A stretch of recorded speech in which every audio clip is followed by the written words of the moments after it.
daigdig dahil umawag. Bahay ng umaw. Init na apoy umaw. Hangin naging polusyon ng grata. Naranasan nila tayo nag-aalala. May huwag mag-alala, may solusyon tayo. Sa ating mga kamay nagsisira ang pag-asa. Sa simpleng bagay tayo magsimula. Sa mahal at pag-iingat ng ating kalikasan. Itigil ang mga magpulong ng mga punong kahoy. Huwag sinangay ang mga patak ng tubig. Basura ihiwalay sa tamang lalagyan ilagay. Tayo magkaisa sa pag-aaral ng ating kalikasan. Para sa henerasyon, may magandang masan.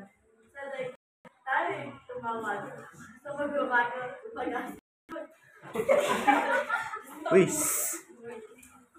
Silence. Sa daigdig tayo tumawag.